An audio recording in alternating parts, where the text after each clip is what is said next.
Good evening to all of you. सुन पा रहे हैं आप लोग मुझे? Yes sir. Yes sir, yes sir. ठीक है, यस सर। तो जल्दी से okay good afternoon sir. Good afternoon. जल्दी से एक रिकैप ले लेते हैं। पिछले लेक्चर में हम लोग समझने की कोशिश कर रहे थे कि जो टॉर्ट होता है उसमें उसके जनरल एलिमेंट्स क्या होते हैं, और अभी तक से आप लोगों ने क्या जाना कि जनरल एलिमेंट्स में क्या क्या होते हैं। कि कोई एक एक्ट होता है, ठीक है, और वो उसके बाद में आपने ये जाना कि एक्ट जो होता है वो वॉलंटरली होता है या इनवॉलंटरली होता है। दोनों तरीके के एक्ट हो सकता है। इतना ही जाना कि और भी कुछ जाना? सर इतना ही। इतना ही। तो अब हम आगे की बात करते हैं। इसको आप लोग जान गए, voluntary and involuntary act.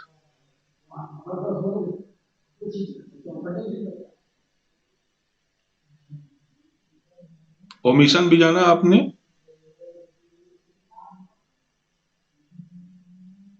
Last क्या बताया था मैंने आपको?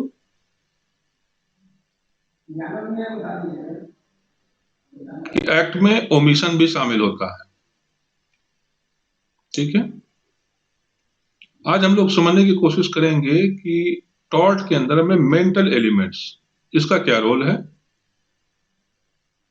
क्या मेंटल एलिमेंट्स जो होते हैं, क्या प्रत्येक मामले में, प्रत्येक केस में टॉर्ट के ये क्या जरूरी होते हैं, ठीक है। तो इसी को समझने की कोशिश करेंगे हम लोग।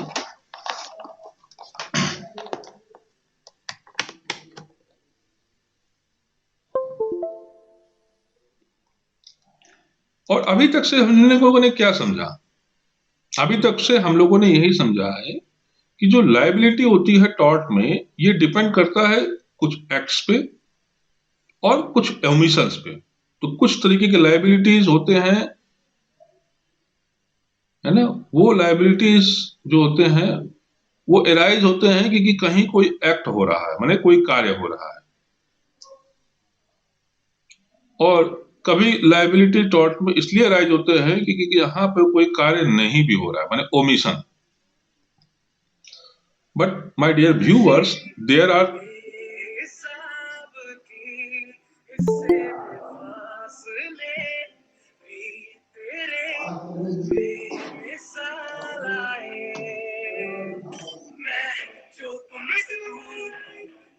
Pankaj, I am going to disable Pankaj. Remove कर रहा हूं मैं पंकज को।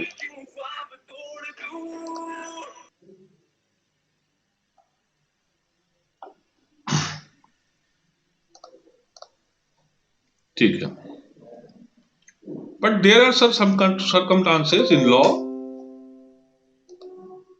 ठीक है, where even a voluntarily act except in those cases where the liability is either strict or absolute, is not enough to fasten the liability, and it has to be accompanied with requisite mental elements in order to make it an actionable tort,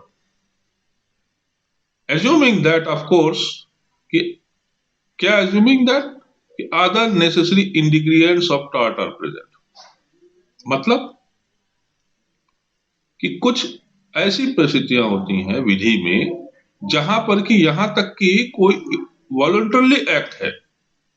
voluntary act मैंने बताया था कि जिसमें वो act जिसको करने की मंशा, उसकी इच्छा शामिल हो कि हाँ, ये काम कोई व्यक्ति जो है स्वेच्छा से कर रहा है, किसी बिना किसी दूसरे के दबाव से नहीं, अपनी इच्छा से कर रहा है। ठीक है, तो कुछ परिस्थितियां होती हैं विधि में जहां पर कि यहां तक कि कोई स्वेच्छाकारी एक्ट जो होता है वो अपने आप में पर्याप्त नहीं होता है, वह किसी व्यक्ति को लायबल नहीं बनाता है जब तक से न कि इसके साथ में कुछ मेंटल एलिमेंट्स हों, कुछ आवश्यक अपेक्षित मेंटल एलिमेंट्स हों। ठीक है, तो जब तक से वो मेंटल एलिमेंट्स उसमें इन्वॉल्व नहीं होगा तो वो वॉलंटरी एक्ट जो होता है वो आपका, उस वॉलंटरी एक्ट के कारण कोई व्यक्ति जो है वो टॉर्ट के प्रति लायबल नहीं होगा। लेकिन ये बात जब मैं ये कह रहा हूं तो ये कुछ परिस्थितियों में लागू होती है। इसका मतलब कुछ दूसरी इससे विपरीत परिस्थितियां भी हो सकती हैं कि जहां पर कि किसी व्यक्ति की जो लायबिलिटी होती है वो उसके मेंटल एलिमेंट पर निर्भर नहीं करता, और वो जो स्थिति होती है इसको एक्सेप्शंस कहते हैं। और वो देखिए ये एक्सेप्शंस कहां आप आपको दिखाई देंगे, जब मैं ये कह रहा हूं कि except in those cases where liability is इधर स्ट्रिक्ट और एब्सोल्यूट। तो these are the exceptions in both these cases where liability is strict and whether liability is absolute, mental elements is not required to fasten the liability of a person. His voluntary act is sufficient to make him accountable, to make him responsible, to make him liable for the consequences which thus arise due to his act. But of course,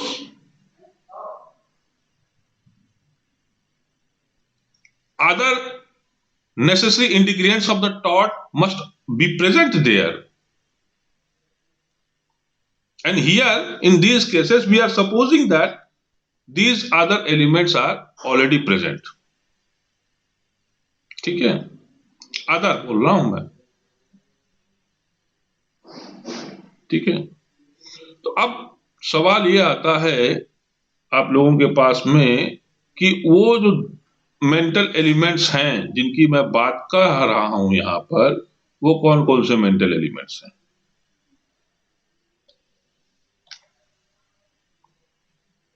एक एक करके हम उसको समझने की प्रयास करेंगे।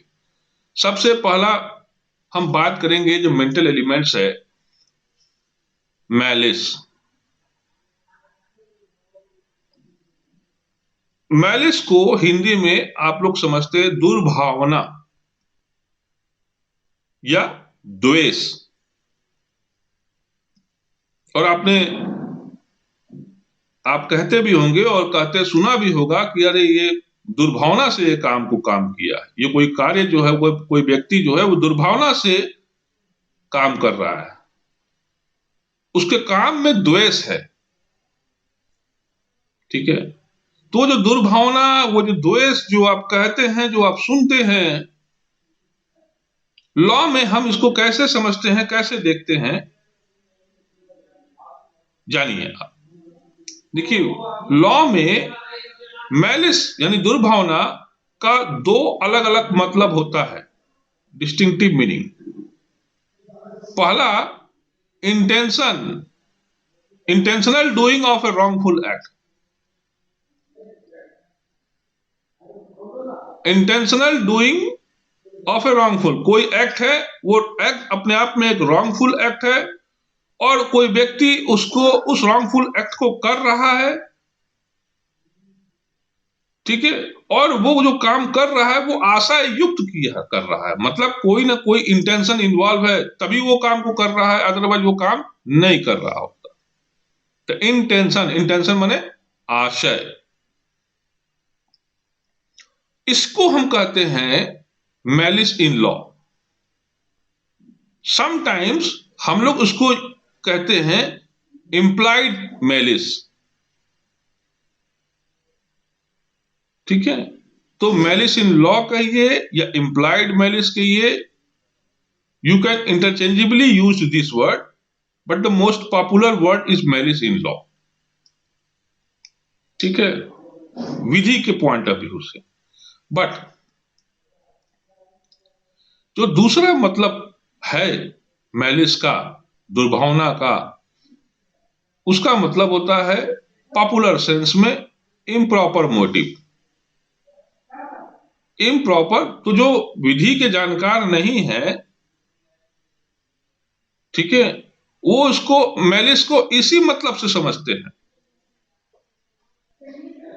कि इम्प्रॉपर मोटिव माने कोई उद्देश्य है, और वो उद्देश्य कैसा है, वो प्रॉपर नहीं है, माने उचित नहीं है, तो अनुचित उद्देश्य, इसको आप कहते हैं मैलिस इन फैक्ट, इसको कहते हैं, कहा जा सकता है एक्सप्रेस मैलिस, इसको कहा जा सकता है एक्चुअल मैलिस।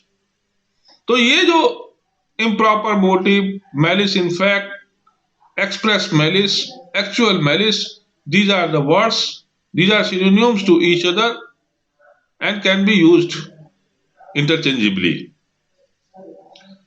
तो ये जो पहला वाला सेंस है, मैंने बताया कि मैलिस के अगर हम अर्थ निकालने की कोशिश करेंगे तो दो सेंस में इसका अर्थ निकाला जा सकता है, एक विधि के संदर्भ में और एक गैर विधि के संबंध में।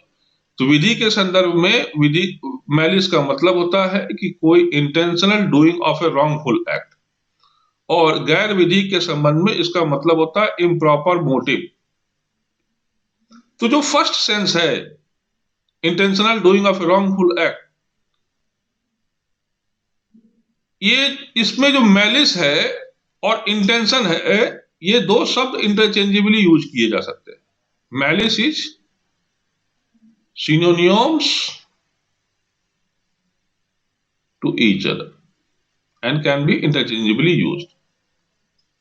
और बेले साहब जो हैं, जस्टिस बेले, ठीक है, इन्होंने माना है मैलिस को डिफाइन करते समय कि a wrongful act done intentionally without just cause or excuse is a malice. Malice क्या है? एक रॉन्गफुल एक्ट डन इंटेंशनली, ठीक है, यहां तक तो बात आप लोगों ने कहा कि intentional doing of a wrongful act, लेकिन इसके आगे की बात यह है कि without just cause or excuse, कोई जस्टिफिकेशन नहीं है कि क्यों आपने वो काम को किया, कोई एक्सक्यूज नहीं है कि क्यों किया। अगर रॉन्गफुल एक्ट इंटेंशन के साथ किया गया होता, लेकिन अगर उसमें जस्टिफिकेशन होता, किसी तरीके का एक्सक्यूज होता, तब बात दूसरी होती। लेकिन यहां पर बात वो नहीं है। तो मैलिस का मतलब जब इंटेंशन से होता है तो इसका मतलब एक रॉन्गफुल एक्ट होता है जो आशय युक्त, आशय पूर्वक किया जाता है, जिसमें कि किसी तरीके का जस्टिफिकेशन नहीं होता, कोई क्षमा नहीं होती। तो if someone gives a blow, for example आप देख लीजिए ना, अगर कोई व्यक्ति जो है ब्लो करता है, ब्लो माने हाथ उठाता है या कुछ अन्य मुक्का मारता है, धक्का मारता है, blow likely to produce death, that one does it out of malice, because one does it intentionally and without just cause or excuse. तो कोई व्यक्ति अगर किसी स्ट्रेंजर को ब्लो करता है, इसलिए ब्लो करता है कि इससे संभव है कि वो मृत्यु कारित हो जाए उस व्यक्ति का, तो ऐसा व्यक्ति मैलिस के साथ काम करता है। ठीक है, क्योंकि वो जो आशय पूर्वक ऐसा कर रहा था उसमें किसी तरीके का एक्सक्यूज नहीं था, किसी तरीके का जस्टिफिकेशन नहीं था।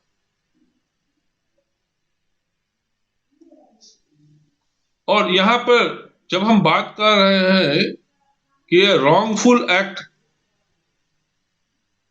माने intentional doing of a wrongful act, तो यहां रॉन्गफुल क्या मतलब है?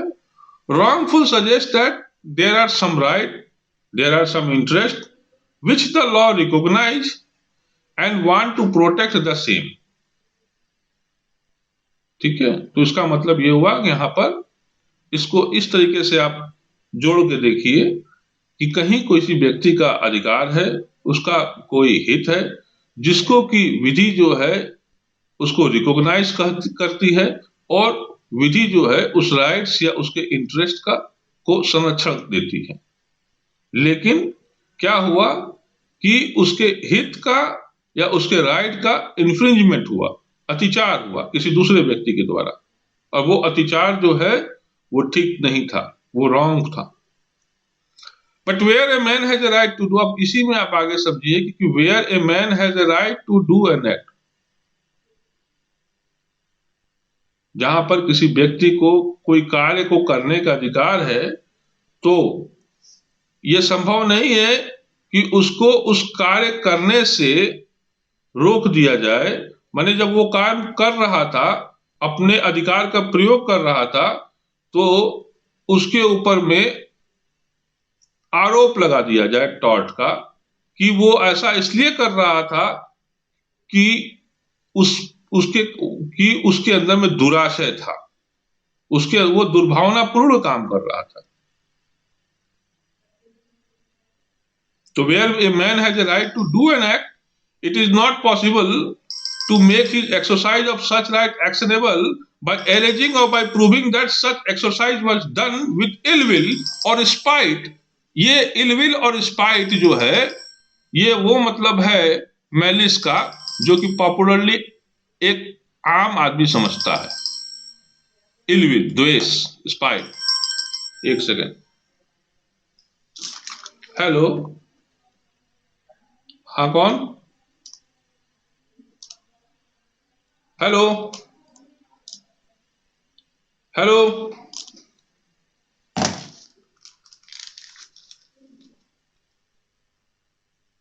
ठीक है।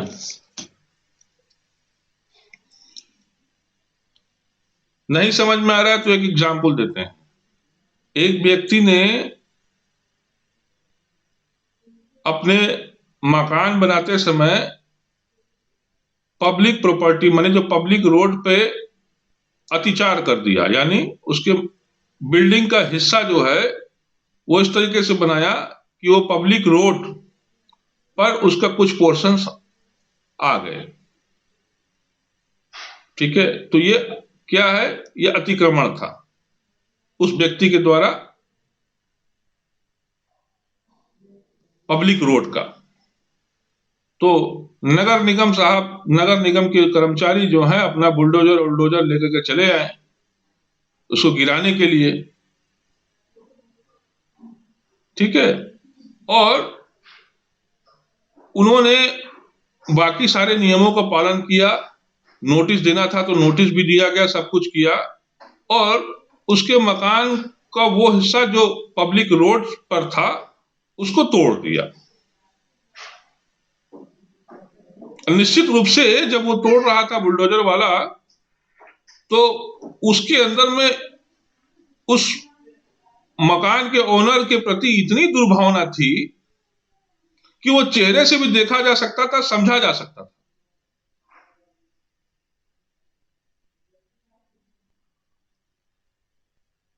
तो उसके ऊपर में उस मकान के ओनर ने जो है एक टॉर्ट का केस ले आया और कहा कि साहब ये मकान तो तोड़ा, लेकिन ठीक, लेकिन इसके अंदर में जो भावना थी मकान के तोड़ते समय जो है वो ठीक नहीं थी, वो दुर्भावना से जो है ग्रस्त होकर के जो है वो मकान मेरा तोड़ रहा था। तो he was full of ill will and spite in him। ठीक है, तो आप बताओ कि whether he will be responsible or not, बताओ, कौन बताएगा आप लोगों में से?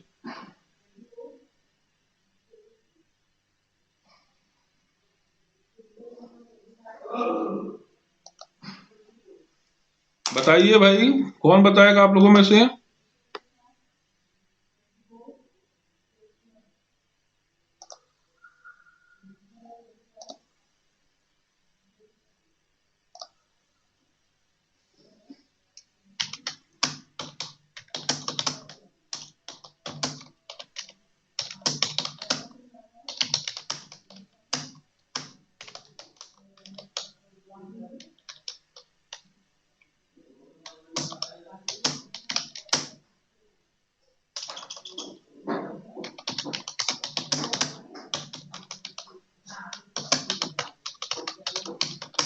मैं एक क्वेश्चन दे रहा हूं, आप लोग इसको हाँ और ना में जवाब दीजिए,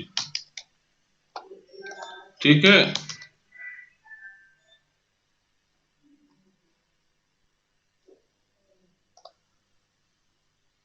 बताइए।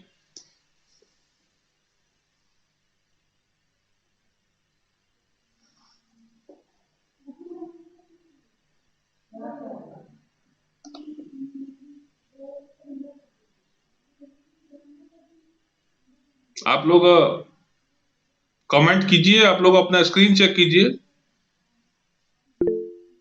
हैंड में ही आप पोलिंग किया हूं मैं, पोलिंग से बताइए।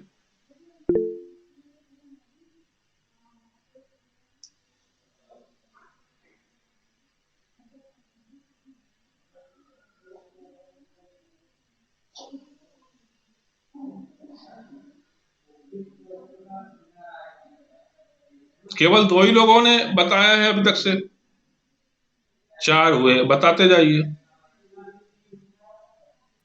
सर क्वेश्चन समझ नहीं आया, आवाज कट गई थी। वो नगर निगम का कुछ बता रहे थे कि जमीन Sir, please will you repeat the question once again? मैंने पूछा कि नगर निगम वाला अधिकारी जो है वो बुलडोजर लेकर के उस व्यक्ति के पास आ गया, जो व्यक्ति अपना मकान बनवाया था, तो उसके मकान का कुछ हिस्सा वो पब्लिक रोड पे आ गया था, ठीक है? तो बाकी नोटिस वोटिस नगर निगम ने उसको दिया था पहले से कि आप जो है अपना अतिक्रमण हटा लीजिए, पर वो नहीं हटाया। तो फिर समय में निकल गया, जब समय आया तो फिर उसने बुलडोजर से जो है उसको तोड़ दिया, ठीक है?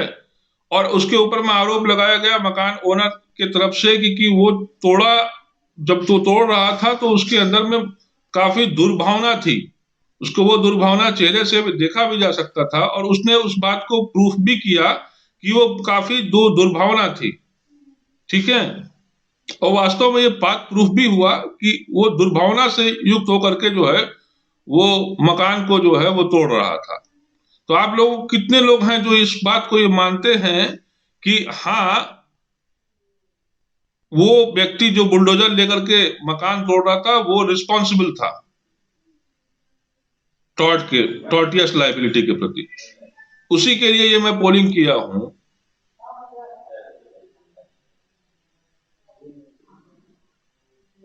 सर वो रिस्पॉन्सिबल क्यों होगा? रिस्पॉन्सिबल नहीं होगा ना वो। अब आप अपना पहले मत तो बता दीजिए, दिया था। आप अपना ये सब मत दीजिए।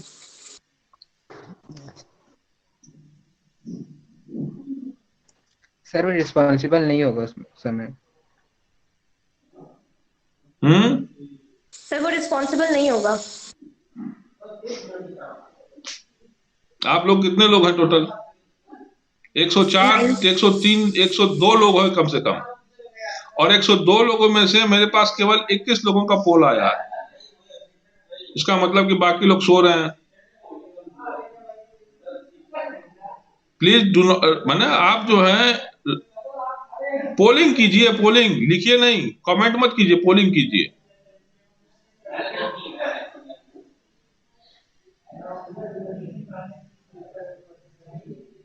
सर शो नहीं हो रहा है। आप अपना मोबाइल को चेक कीजिए ठीक से। एक्टिविटीज में जाके आएगा, एक्टिविटीज 3 डॉट से। एक्टिविटीज में, हाँ।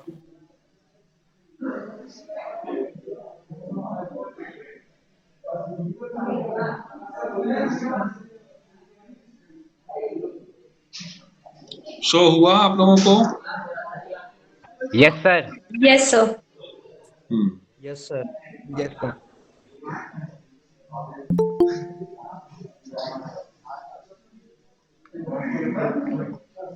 ठीक है, चलिए, मेरे पास में अभी तक से 56 लोगों का मत आ गया।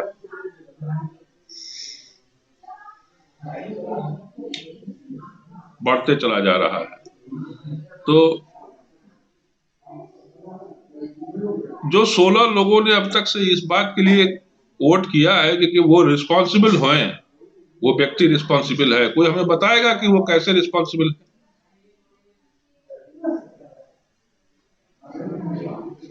सर क्योंकि इसका इंटेंशन सही नहीं था। यस सर, उसका इंटेंशन सही नहीं था उसका, जो कि प्रूफ भी हुआ था बाद में। प्रूफ भी हुआ था बाद में। प्रूफ क्या हुआ था कि उसका इंटेंशन सही नहीं था? एग्रेसिव होके किया था वो। हाँ, चलिए ठीक है। सर अपनी ड्यूटी पूरा किया, लेकिन उसकी इंटेंशन सही नहीं थी, मतलब डैमेज की थी। चलिए ठीक है। बट सर इसमें इंटेंशन का तो कोई इशू है ही नहीं, उसको वर्क वही करना था जो उसको करना था, उसका इंटेंशन गलत हो या सही हो। Yes sir. Course of action. और सर उन्होंने पहले से तो इन्फॉर्म भी कर दिया था। यस सर, और इसमें गलती जिसके यहाँ बुलडोजर चल रहा था उनकी थी, लाइक उन्होंने पब्लिक प्रॉपर्टी को यूज किया था। मैंने क्या कहा? मैंने ठीक है, अच्छा है। अब आप लोग चुप मत करके मेरी बात को सुनो। मैंने क्या कहा? मैंने आपको ये कहा कि जहां पर किसी व्यक्ति का कोई कार्य को करने का अधिकार है, ठीक है, तो कार्य करते समय उसके अंदर में कोई दुर्भावना हो या ना हो, ये कोई मायने नहीं रखता, बशर्ते कि उसको कार्य करने का अधिकार है। मतलब वो जब वो कार्य करने का जो अधिकार है, जब उसका वो प्रयोग कर रहा है, तब अपने अधिकार के प्रयोग करते समय उसके पास में दुर्भावना हो या नहीं है, it does not matter. Where a man has a right to do an act, it is not possible to make his exercise of such right actionable by alleging or by providing that such exercise was done with ill will या spite. ये जो दुर्भावना के साथ में, ये दुर्भावना है कि नहीं है, कोई मायने नहीं रखता। जब वो अपने कार्य का अधिकार जब उसके पास में है, तो अधिकार का जब वो व्यक्ति प्रयोग कर रहा है, तो यहां आप ये देखो, जो नगर निगम का जो अधिकारी है,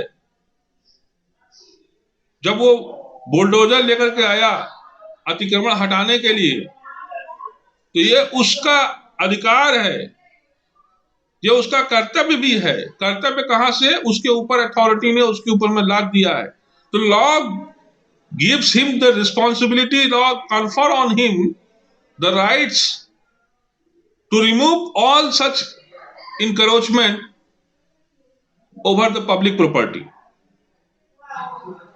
और वो क्या कर रहा था? वो उसी इंक्रोचमेंट को हटा रहा था, माने वो एक तरह से अपना वो कर्तव्य कर रहा था। वो जो अधिकार उसके अंदर में दिए गए थे विधि के द्वारा, वो अपने अधिकार का प्रयोग कर रहा था। ठीक है,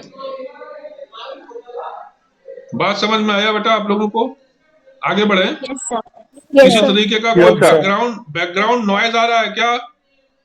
no sir. No sir, it's clear. No sir. ठीक है, तो आगे की बात जानिए। कोई एक wrongful act done knowingly and with a view to its injurious consequences may be called malicious. कोई एक्ट कब कहते हैं कि वो malicious एक्ट है? तो आप तब कहते हैं कोई एक्ट malicious है जब कोई दोषपूर्ण कार्य जो है, ठीक है, एक सेकंड,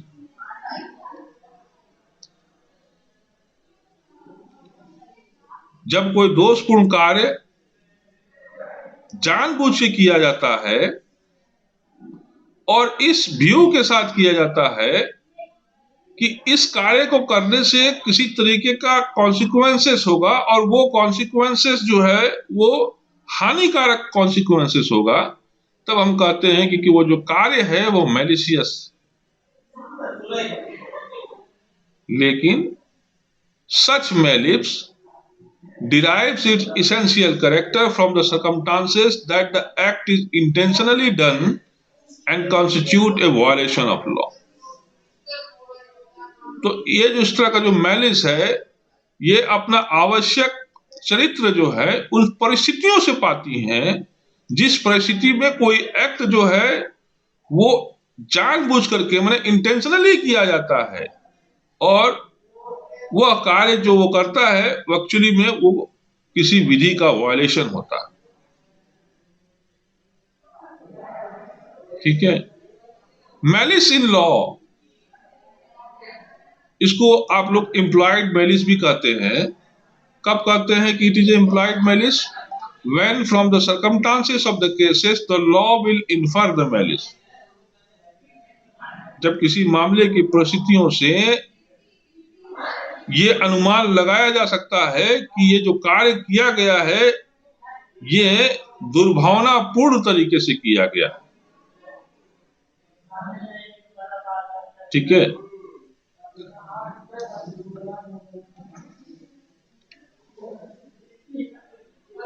अब हम बात करते हैं मैलिस का जो दूसरा अर्थ है, और जो दूसरा अर्थ जो बहुत पॉपुलर अर्थ है, मतलब जो आम लोग समझते हैं, और हम लोग ये जानेंगे कि वो क्या दूसरा अर्थ भी लॉ में काउंटेबल होता है क्या, माने लॉ में उसको विचार किया जाता है क्या। तो अभी आप जल्दी जानेंगे बहुत अच्छी चीज इसके बारे में कि हाँ कोई कोई परिस्थिति होती है जब वो दूसरा अर्थ भी काउंटेबल होता है लॉ में। तो पहले बात तो आप ये जान लीजिए कि जो मैलिस मतलब दुर्भावना का दूसरे सेंस में जो अर्थ होता है वो होता है इम्प्रॉपर मोटिव। इम्प्रॉपर मोटिव का मतलब अनुचित उद्देश्य। ये आप लोग दिमाग में बना लीजिए, क्योंकि ये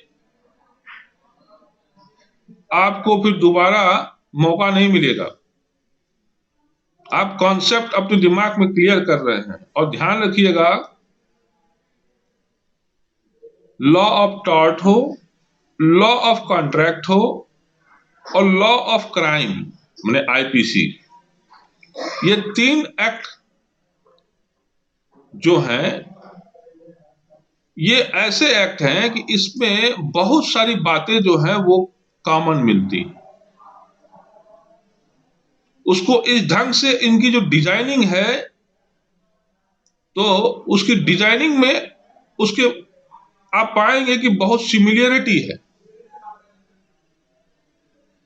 जो बातें आप टॉर्ट में पढ़ते हैं वो बातें आपको कॉन्ट्रैक्ट में भी दिखाई देंगे, वो टर्म आपको आईपीसी में भी यूज होगा।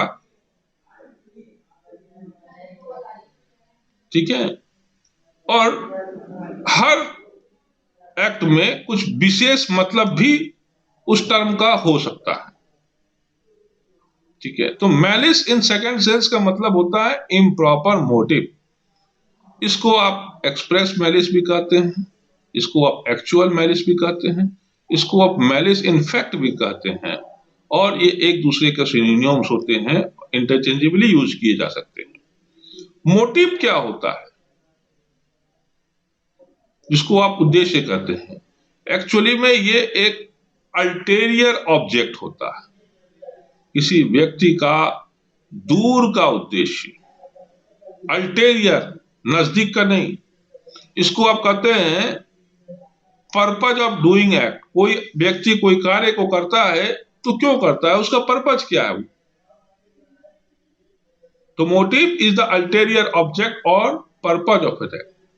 और ये जो इंटेंशन है, ये इंटेंशन से डिफर होता है। तो मोटिव भी मेंटल एलिमेंट है और इंटेंशन भी एक तरह का मेंटल एलिमेंट है। किसी व्यक्ति के अंदर में क्या छुपा हुआ है, क्या नहीं छुपा हुआ है, ये जानना आसान काम नहीं है। ठीक है? क्यों? क्योंकि उसके अंदर में वो चीज मेंटली रूप से है, मेंटल में है, उसके दिमाग में क्या चल रहा है। तो उसमें मोटिव भी है, इंटेंशन भी है, लेकिन मोटिव और इंटेंशन डिफर है एक दूसरे के प्रति। और ये डिफरेंस दो अर्थों में आप देख सकते हैं। पहला तो ये कि जब हम बात इंटेंशन की करते हैं तो इंटेंशन जो होता है, it relates to immediate objective of an act. कोई कार्य का इमीडिएट ऑब्जेक्टिव क्या है, तो ये पता चलेगा आपका इंटेंशन से। हम कहते हैं कि कब हम कहते हैं कि किसी व्यक्ति का क्या इंटेंशन है, intention relates to immediate objective of an act. और मोटिव क्या है? Motive refers to ulterior objective, दूर का ऑब्जेक्टिव क्या है। ठीक है? दूसरा अंतर आपको ऐसे देखने को मिलेगा कि मोटिव जो होता है, it refers to some personal benefit or satisfaction which the actor desire. Motive किसी व्यक्ति के पर्सनल व्यक्तिगत लाभ उसको रेफर करता है, या उसका जो सेटिस्फैक्शन है उसको रेफर करता है। वो सेटिस्फैक्शन जो कि वो एक्टर बने, कार्य करने वाला व्यक्ति जो है वो डिजायर करता है। जबकि इंटेंशन सो होता है, it need not be so related to the actor. आवश्यक नहीं है कि इंटेंशन जो है वो उसके पर्सनल बेनिफिट से, उसके सेटिस्फैक्शन से रिलेटेड हो। एग्जाम्पल देखिए, जब ए जो है बी को जहर देता है, तो जो इमीडिएट ऑब्जेक्टिव है वो क्या है? बी को मारना। तो यही जो है ए का इंटेंशन है। तो बी को जान से मारने की मंशा, ये मंशा ए का इंटेंशन है। लेकिन अल्टेरियर ऑब्जेक्टिव ये हो सकता है कि A may be to secure B state by inheritance or under a will executed by him, and this objective will be a motives। तो तत्काल कारक, जो तत्काल जो ऑब्जेक्टिव था वो था उसको जान से मारना। लेकिन अल्टेरियर ऑब्जेक्टिव क्या था? अल्टेरियर ऑब्जेक्टिव ये था कि वह चाहता था कि बी जो है अपनी संपत्तियों को वसीयत के द्वारा या अन्यथा अन्य किसी दूसरे प्रकार के माध्यम के द्वारा अपने संपत्ति को किसी दूसरे को ना दे दे। तो इसका मतलब ये रहा होगा कि जो बी है, अगर बी अपने नेचुरल मौत मरता और अपने संपत्ति को वो डिस्पोज ऑफ नहीं करता इधर उधर, बस किसी को वसीयत नहीं करता, तो वो सारी संपत्ति जो है उसके मरने के बाद ए के पास चली आती। लेकिन ए को भय था कि वो जीते जी जो है बी अपनी संपत्ति दूसरे को बेच सकता है या किसी दूसरे के नाम वसीयत कर सकता है, और वो चाहता था कि बी ऐसा ना कर पाए, इसलिए उसने जो है बी को मार दिया। ठीक है? तो आपने देखा कि how the motive and intention are differ from each other. Now एक बात आप ये जानिए कि जब मोटिव की बात कर रहे हैं तो मोटिव जो है वो सामान्यता इररिलेवेंट होती है टॉर्ट में, ठीक है। मोटिव जो है it is irrelevant in tort, माने whether you have a motive or not, it does not matter. लेकिन ये बात जो ये मैं कह रहा हूं कि इररिलेवेंट इन टॉर्ट, ये सामान्यता है। मतलब ये कि किसी विशेष परिस्थिति में ये मोटिव जो है टॉर्ट में रिलेवेंट हो सकती है, लेकिन जनरली नहीं होती, ठीक है। तो any invasion of civil right of another person is in itself a legal wrong.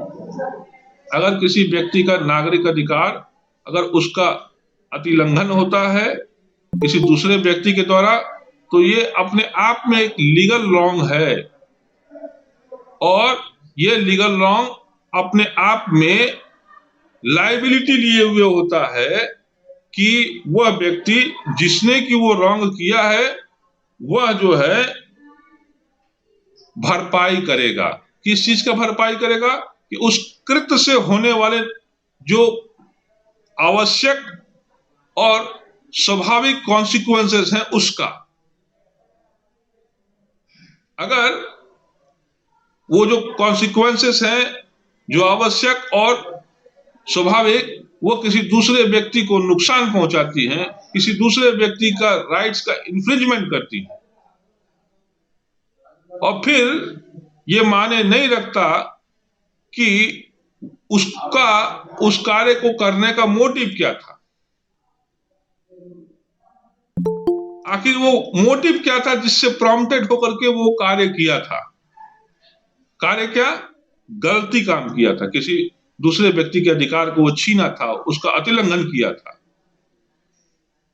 No matter what is the motive, है ना। फिर चाहे वो मोटिव आपका अच्छा हो, बुरा हो या उदासीन प्रकृति का हो, ठीक है।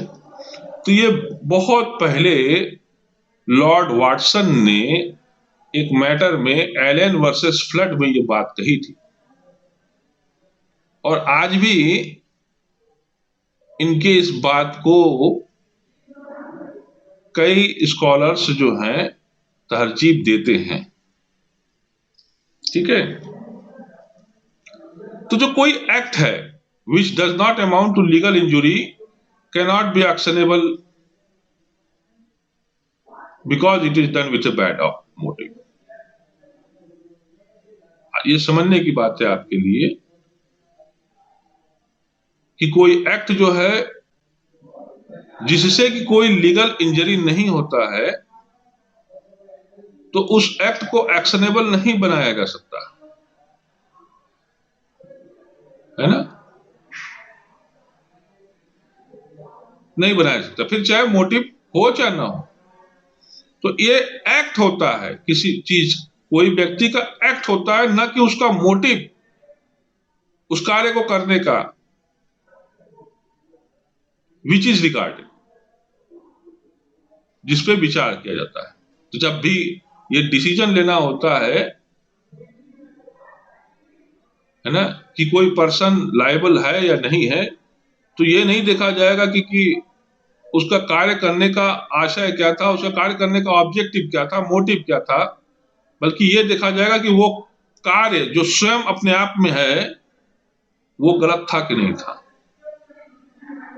तो इफ ही एक्ट, यदि वो व्यक्ति कोई कार्य को करता है, एक्ट करता है, apart from the motive give rise merely to damage without legal injury, the motive however graceful it may be will not supply that element,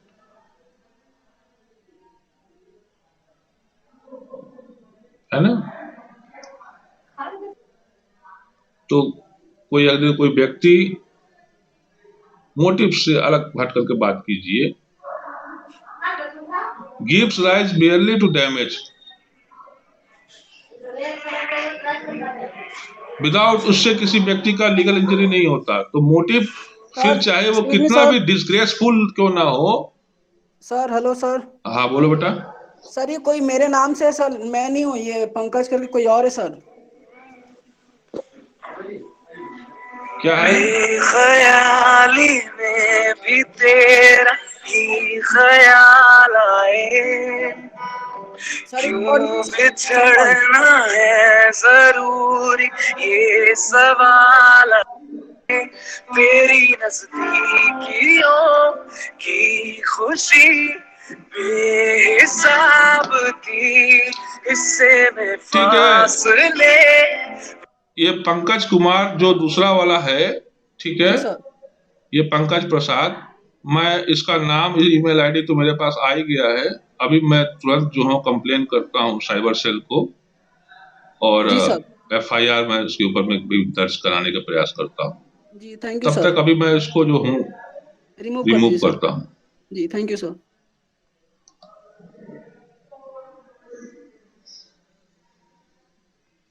कौन है ये, तुमको अंदाजा है? आई डोंट नो सर, शायद तो नहीं पता सर। सर ये इसके पहले भी बहुत सारी क्लासेस में ऐसा होता है।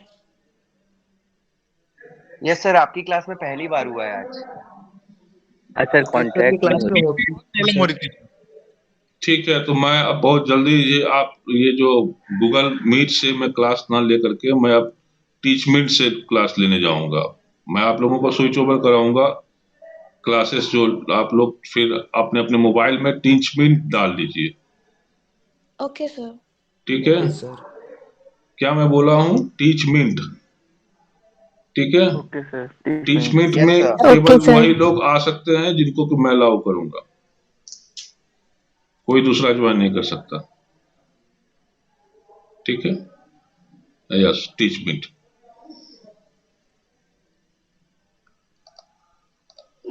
चलो, तो मैं ये बात कर रहा था, थोड़ा सा बात कर करके मैं अभी बात को विराम कर देता हूं, बाकी बातें कल करूंगा। मैं आप लोगों को ये बताने के प्रयास कर रहा था कि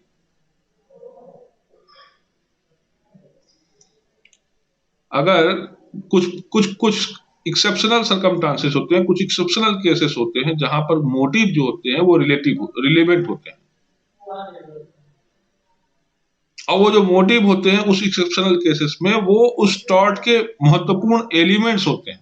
मतलब उस टॉर्ट है या नहीं, इस बात को साबित करने के लिए ये साबित करना पड़ेगा कि हाँ वो मोटिव उसमें है या नहीं। तो ऐसे वो कौन से मामले हैं जहां पर किसी भी टॉर्ट का निर्माण नहीं होता unless and until it is proved that there is a malice. वो दुर्भावना उसके अंदर में है या नहीं, तो वो है टॉर्ट ऑफ मैलिशियस प्रोसिक्यूशन,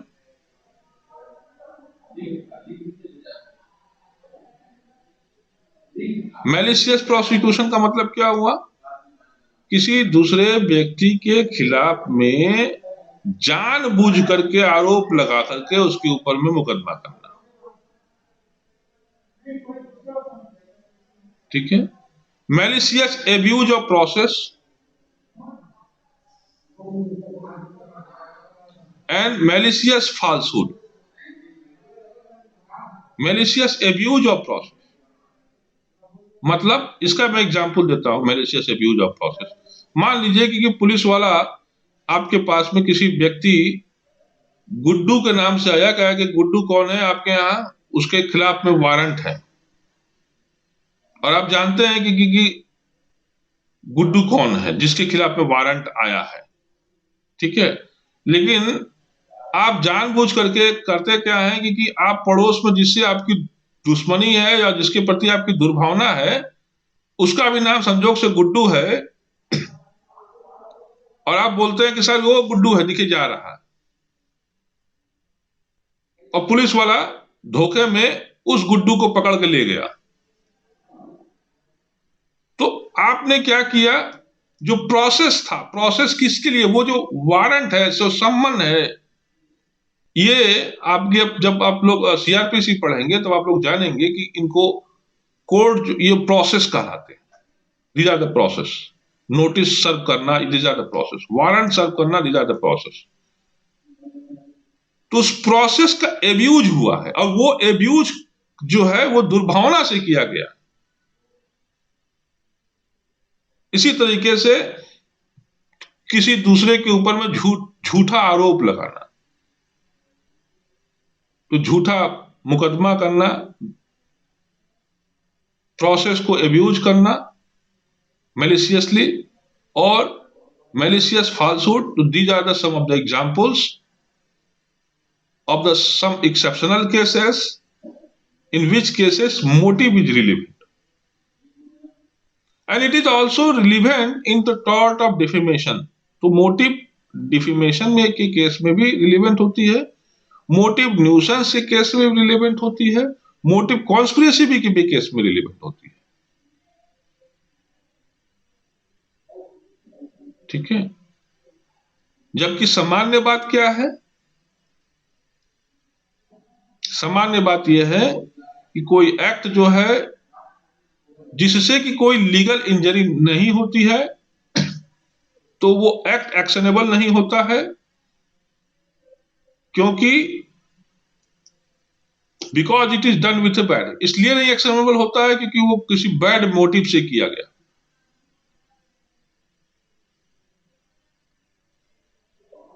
ठीक है। तो बाकी बातें जो हैं हम नेक्स्ट लेक्चर में करेंगे। कुछ प्रश्न आप लोगों के दिमाग में है तो आप पूछ सकते हैं।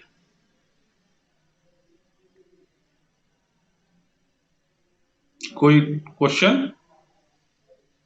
नहीं सर। बोलो। सर यूनिवर्सिटी ऑफलाइन कब से होगी?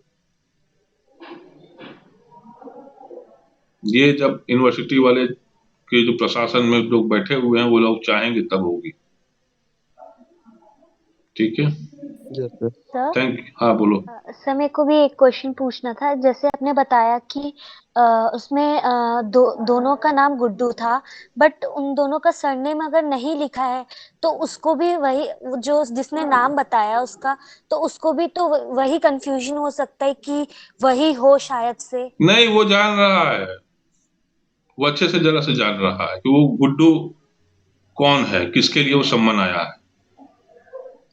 Yes sir. है ना। वो ऐसे ढंग से सम्मन आया था कि उस मोहल्ले में कोई चोरी हुई है। ठीक है। और वो चोरी करने वाला जो है वो गुड्डू है। ठीक है। और वो जो चोर है जिसके चोरी किया है उसको वो अच्छे तरीके से जानता है, उसके साथ उठता भी है, बैठता भी है, उसको मालूम है कि चोर कौन है, लेकिन फिर भी वो जानबूझकर पकड़वाता है किसी दूसरे को। तो ये एब्यूज ऑफ प्रोसेस हुआ। चलिए ठीक है, अभी आप थैंक यू, बने रहिए जब तक मैं अटेंडेंस ना ले लूं।